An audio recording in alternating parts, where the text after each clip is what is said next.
Olha, para mim, nada como uma boa história que traga algum ensinamento sobre nós por meio das aventuras e desventuras de um personagem. Uma história que fale de superação de bloqueios e traumas do passado, de perdão, de cura emocional e nos inspire a ser mais confiantes na nossa própria jornada interior. Eu adoro essas histórias e resolvi revisitar aqui com você um episódio em que eu conto uma delas. De uma minissérie da Netflix, deixei o título e referências na descrição do episódio, tá? A personagem principal é uma jovem que se ocupava completamente do trabalho para não ter que olhar para ela mesma e, ao mesmo tempo, também para se preencher, se validar como pessoa. Aí ela sofre um acidente aéreo, se vê sozinha e perdida num lugar selvagem e começa uma travessia pela floresta em busca de ajuda. E conforme ela caminha para encontrar uma saída daquela situação, uma viagem começa a acontecer dentro dela.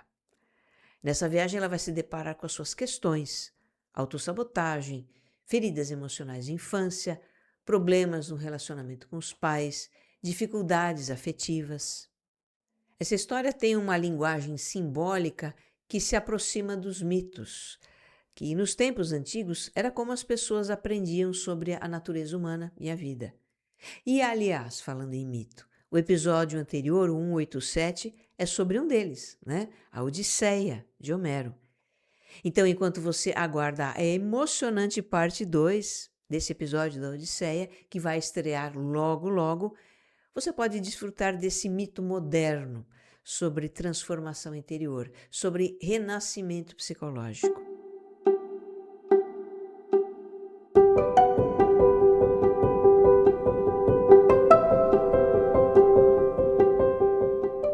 Se você está me conhecendo agora, prazer, eu sou Regina Gianetti, mentora de vida interior, e a minha intenção é que ao terminar um episódio você se sinta melhor do que quando começou. O meu trabalho é ajudar pessoas a viverem mais autoconscientes, mais conectadas com a sua essência, mais em paz consigo mesmas. Eu dou mentorias online, retiros presenciais e tem links para você conhecer os meus trabalhos na descrição deste episódio, tá? Então, vamos lá? Escute agora a gravação original do episódio 127, Uma Jornada de Cura Interior. Um abraço.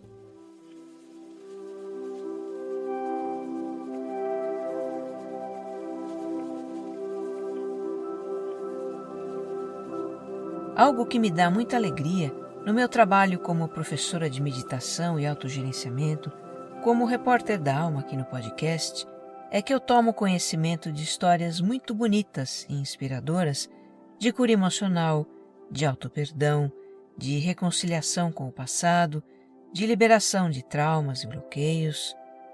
Eu vou contar rapidamente 2 dessas histórias aqui.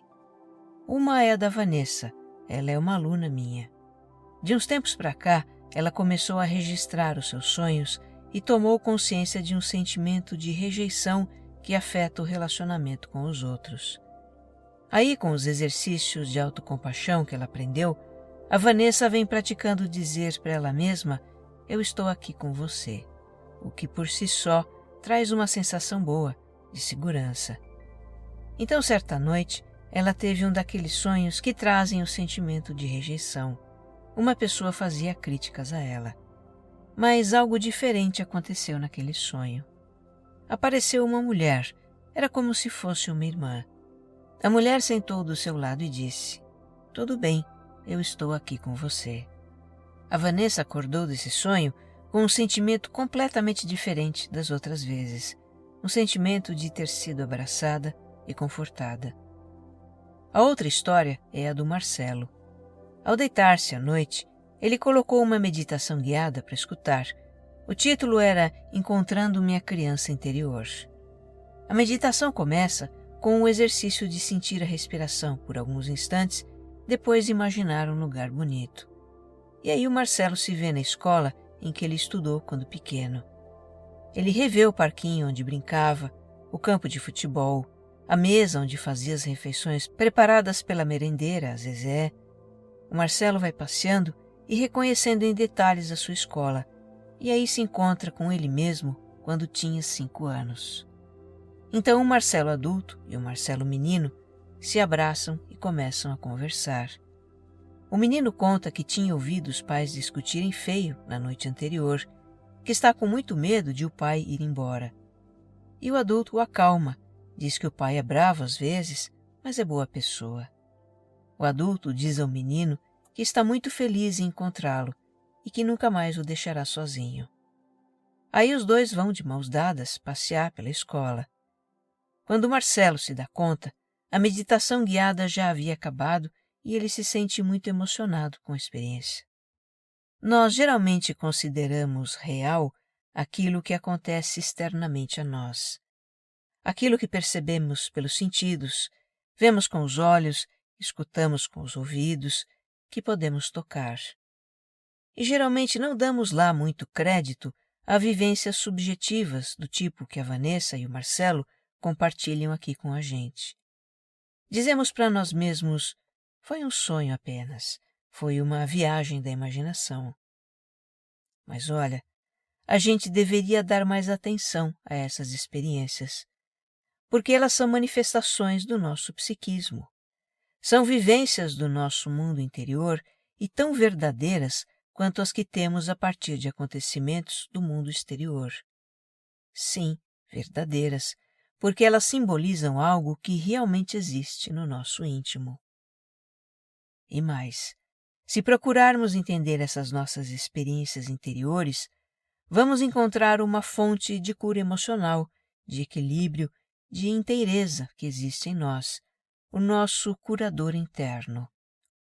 O que eu estou aqui chamando de curador interno é o que Carl Jung chamou de self, o centro organizador da psique.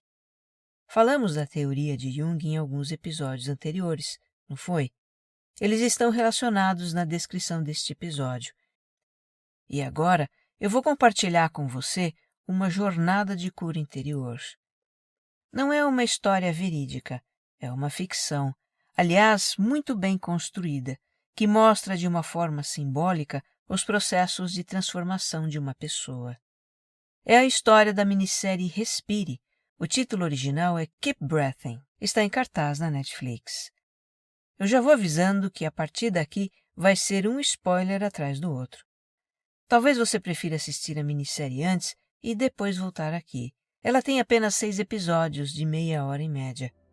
E se você escolher seguir aqui comigo, o que eu vou contar é o suficiente para fazer sentido enquanto história, mas não é tudo que acontece na minissérie, caso você tenha curiosidade de assistir depois. O meu foco vai estar em processos de cura emocional da personagem em questões que são comuns a todos nós. Os enredos das nossas histórias podem ser diferentes, mas todos nos deparamos com essas questões na nossa vida.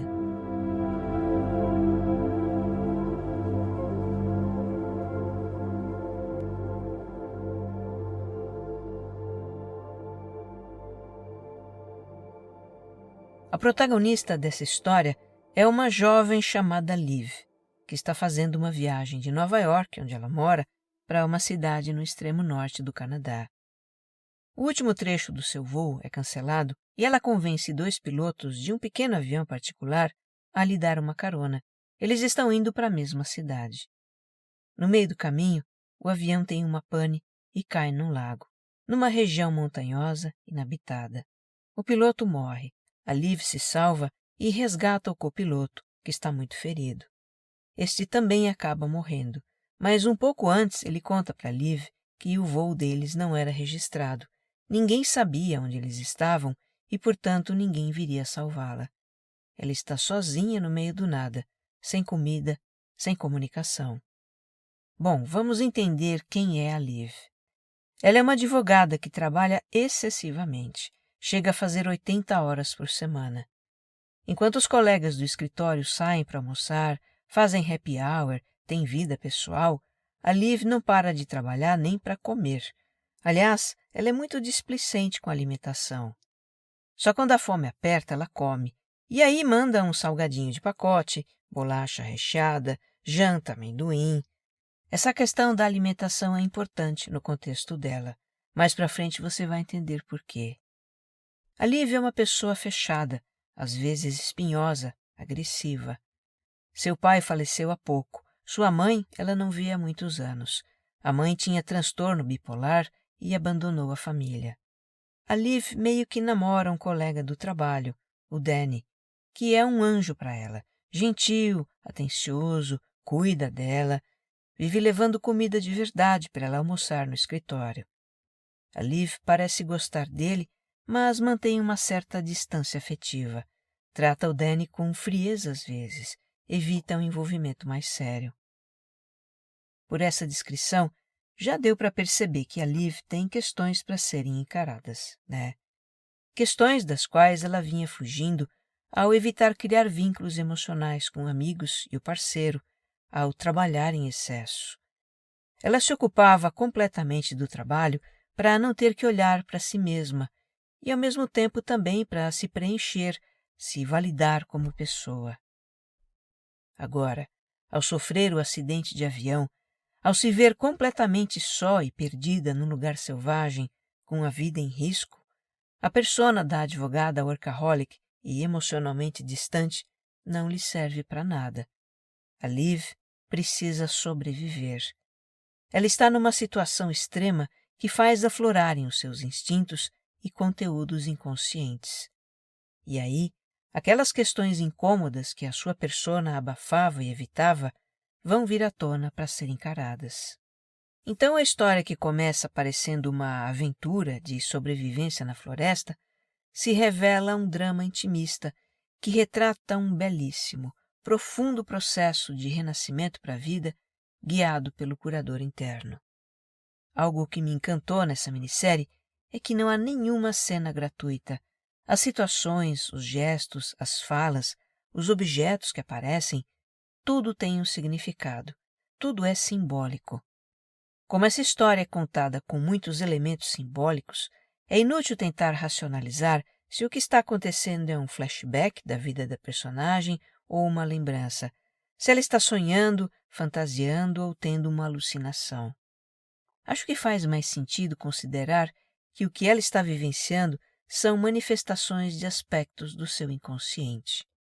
Esses aspectos se apresentam como pessoas que aparecem para Liv e dizem coisas para ajudá-la a sobreviver, para trazer tomadas de consciência, às vezes para fazer provocações que a levam a se libertar das suas amarras.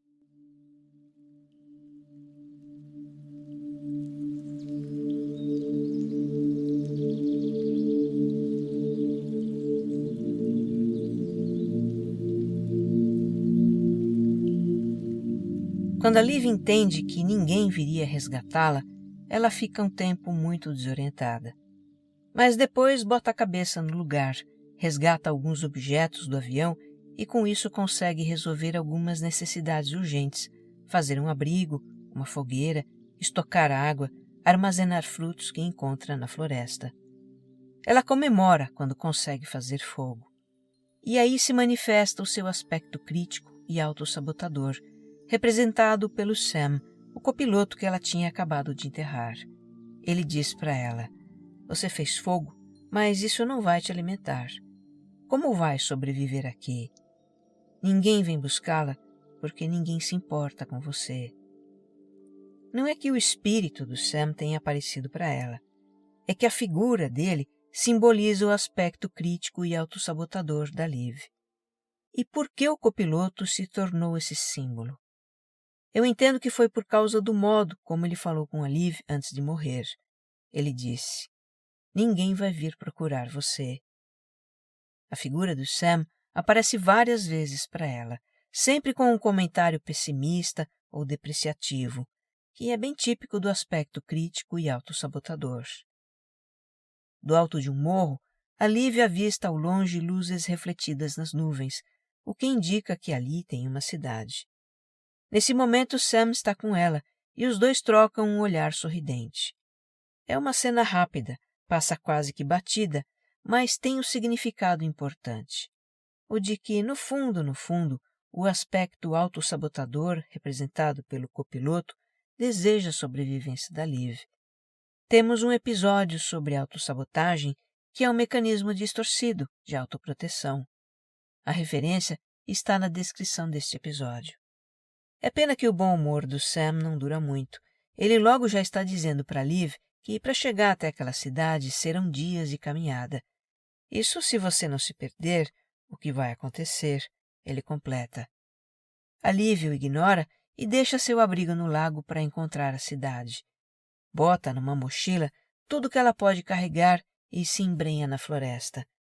No caminho, ela sente a mochila pesar e começa a deixar para trás alguns objetos que estava carregando. E o primeiro é o seu notebook. Pois é, a Liv estava levando um notebook resgatado do fundo do lago, o que representa o seu apego ao trabalho, a sua persona de advogada. Descartar o aparelho simboliza que ela está começando a deixar para trás aspectos dela mesma que se tornaram um peso. O Sam continua aparecendo para atazanar a Liv, que anda em círculos na floresta. Ela caminha, caminha e volta sempre ao mesmo lugar. Num dado momento, ela se enfurece com o copiloto.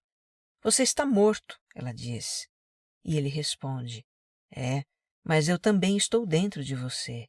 Você precisa de mim. E ela, preciso para quê? Para dizer que deu merda de novo? A vida inteira foi assim. Sai da minha cabeça. E nesse instante, o Sam desaparece e não volta mais. A mensagem aqui é bem clara, né? A autossabotagem nos faz andar em círculos na vida, repetir os mesmos padrões. No momento em que a Liv rompe com esse aspecto do seu inconsciente, ela consegue seguir adiante na sua jornada.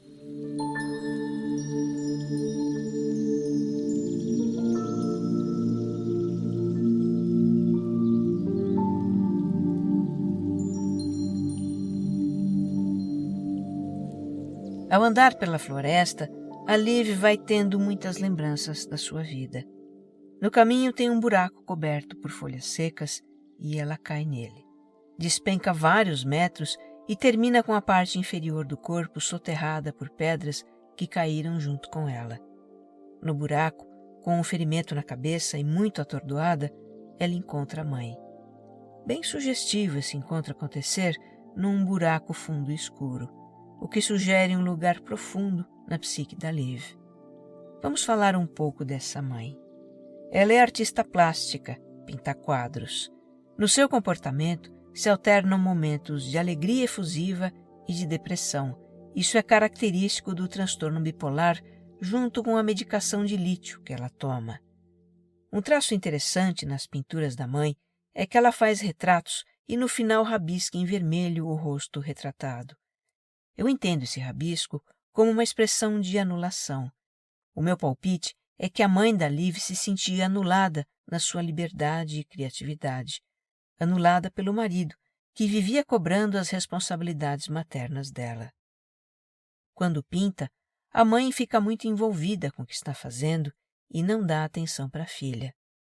Muitas vezes a pequena Liv diz para a mãe, "Tô com fome, tô com sede", mas não é atendida.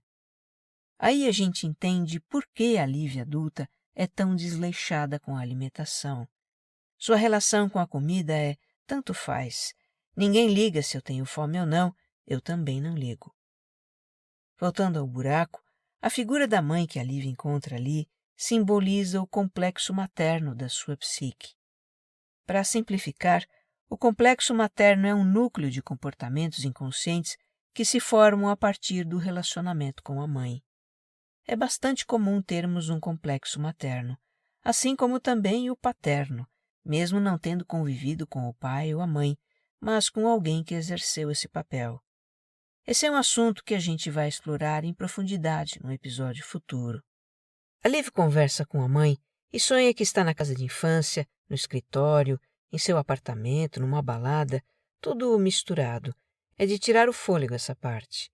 Em vários momentos também aparece o pai, com quem ela tem uma relação conturbada depois que a mãe vai embora. Ele é um pai controlador, que exige ordem e disciplina, e ela reage a isso com rebeldia e agressividade. Eu sei que nessa vertigem de sonhos, delírio e lembranças da Liv, a gente vai vendo como os complexos materno e paterno se manifestam na vida dela. Por exemplo, na sua relação obstinada com o trabalho, na relação com a alimentação. No sonho ela procura desesperadamente por comida, e comida também representa a nutrição emocional da mãe e do pai. Mas é no relacionamento afetivo que os complexos pegam mais forte. Fica muito claro o seu medo de se envolver afetivamente e acabar sendo abandonada, como aconteceu na infância. A Liv diz para a mãe: por sua causa, eu passei a vida na defensiva para ninguém se aproximar nem me machucar, para eu nunca precisar de ninguém. Bem, para resumir essa parte, ela se liberta da pedra que prendia suas pernas e por fim afronta o seu complexo materno. Ela diz: eu não preciso mais de você. E logo em seguida encontra uma saída do buraco.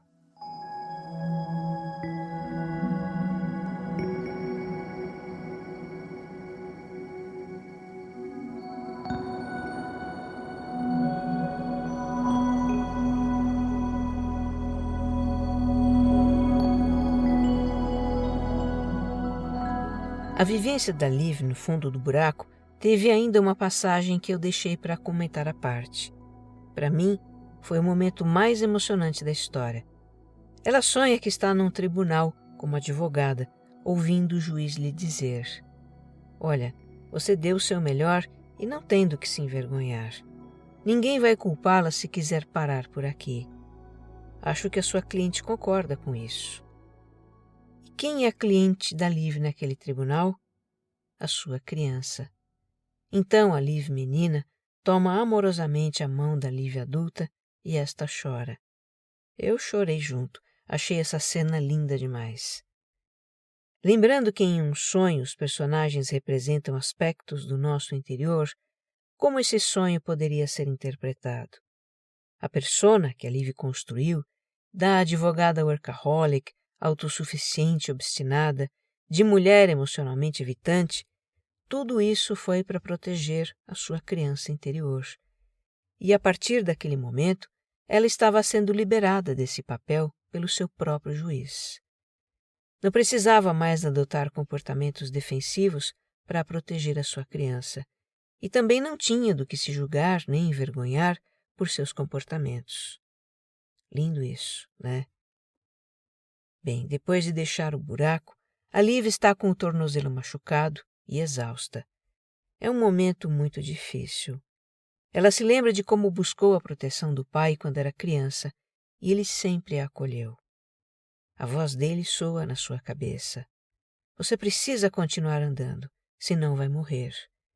Ela sente muita dor ao caminhar e lembra do pai lhe dizendo como resolver um problema difícil na lição de casa. Uma coisa de cada vez. Então ela continua seguindo pela floresta, se apoiando em um galho feito de bengala. E vem muitas lembranças boas com o pai. Ele a ensina a fazer a cama, os dois se arrumam juntos de manhã, preparam um lanche para levar à escola. O pai a nutriu, protegeu e acolheu da melhor forma que pôde. E ela reconhece isso.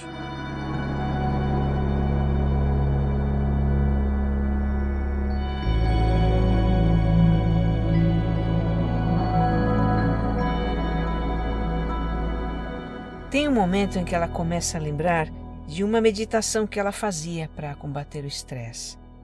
E nessa meditação, ela era conduzida numa caminhada pela floresta com a intenção de que se sentisse parte da natureza, integrada às árvores, aos bichos, ao ar e às águas, a toda a vida ao redor. A Liv vai recordando o que lhe dizia a voz na meditação e ela relaxa. Ela encontra um ritmo e começa a prestar atenção no caminho. Observa uma revoada de borboletas na mata, um pinheiro que brota ao seu lado, uma coruja pousada num galho. Ela dorme na relva e come as frutas silvestres que encontra. Apenas continua caminhando, respirando, se mantendo viva. Daí o nome da minissérie, Keep Breathing, continue respirando. E isso é muito disruptivo para alguém que passou a vida inteira se defendendo para não ser ferida, se esforçando para manter o controle da sua vida. evitando entrar em contato com os sentimentos e, portanto, com o corpo. O que a gente vê aqui é a Liv experimentando a vida da forma mais autêntica que um ser humano pode viver, sem armadura, sem máscara, sem espada, sem elaborações mentais. Ela vai ter ainda um processo lindo com o seu complexo paterno. Vai botar para fora a mágoa que carregava do pai e da mãe e escutar palavras lindas sobre o viver. Como a minissérie termina, isso eu não vou contar, claro. Essa é uma das coisas que eu deixei para você descobrir e apreciar, caso escolha assistir a minissérie. Eu só posso dizer que a Liv renasce.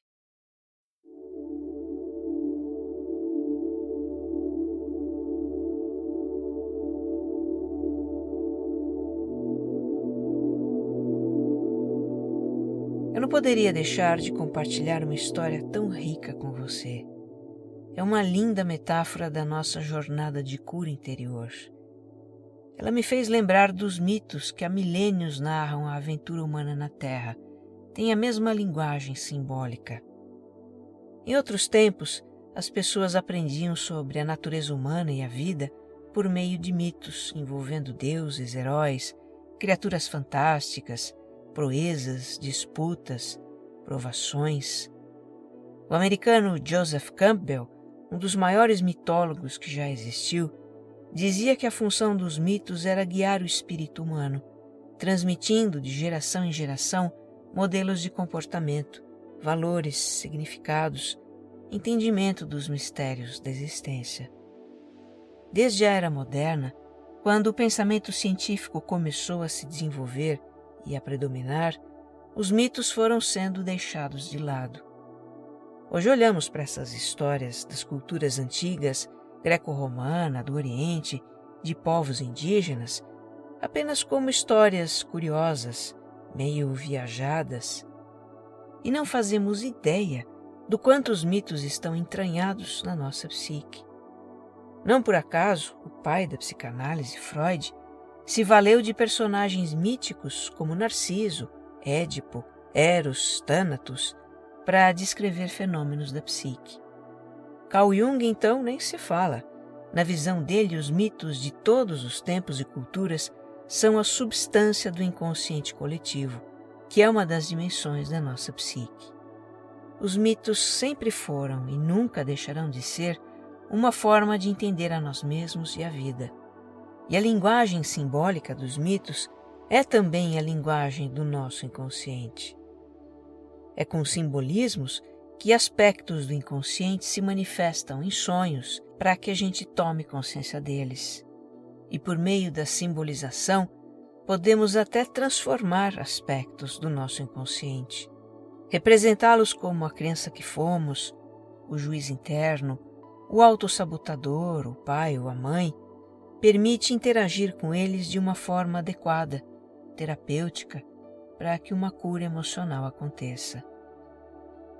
Eu deixo então a minha sugestão para que você exercite o olhar para o simbólico por meio de histórias como a que exploramos aqui. Isso enriquece muito a nossa vida interior. Que você esteja bem. Um abraço.